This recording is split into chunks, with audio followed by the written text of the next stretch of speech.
Look, choosing a KitchenAid is honestly overwhelming because they all look so similar.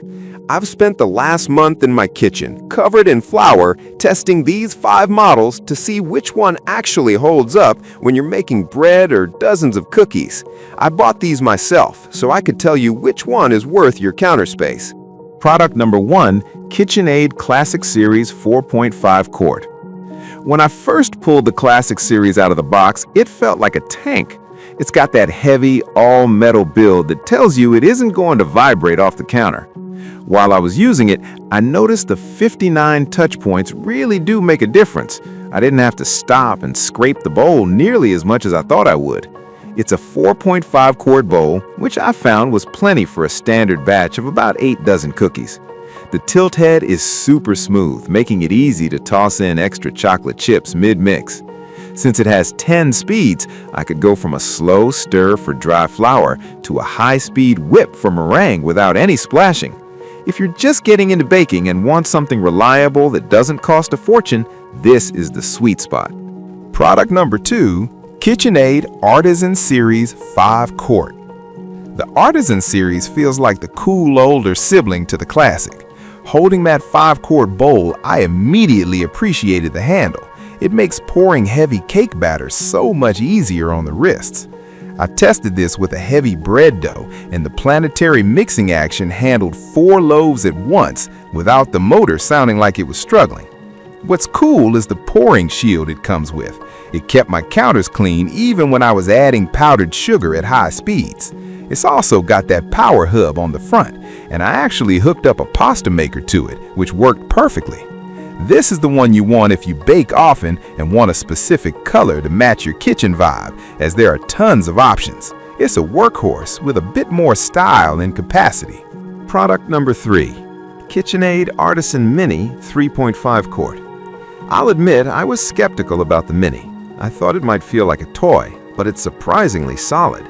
It's much lighter than the others, which I loved when I had to move it from the pantry to the counter.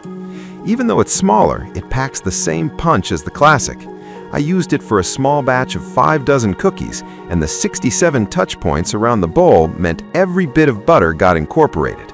The Flex Edge beater it comes with is a total lifesaver. It basically scrapes the bowl for you as it turns. If you live in an apartment or just don't have much counter room, this is your best bet. It does everything the big ones do, just in a more compact, manageable footprint that won't break your back. Product number 4, KitchenAid 8 quart Commercial Series. This thing is a total beast.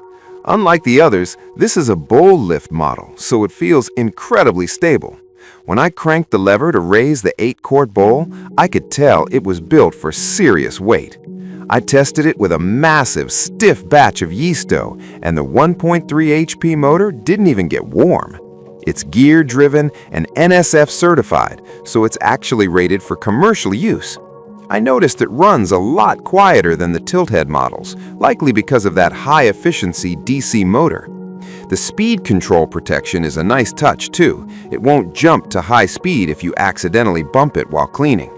If you're running a side business from home or just have a huge family to feed, this is the heavy-duty upgrade you need. Product number 5, KitchenAid KSM 85PER 4.5 quart.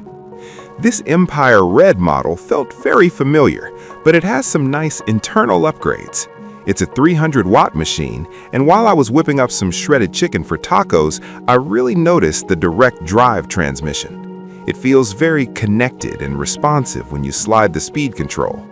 It has 67-point planetary mixing, which is actually a bit more thorough than the standard Classic model. I put it through the ringer with some heavy dough, and the metal gears didn't skip a beat. The tilt head design gives you plenty of room to swap out the whisk for the dough hook without making a mess. It's a great middle ground option for someone who wants that iconic red look and a bit more precision in the mixing action without jumping all the way up to the artisan price point. Outro. At the end of the day, you really can't go wrong with any of these. It just depends on how much dough you're planning to move. I've put the latest pricing and links for all 5 of these in the description below, so go check those out.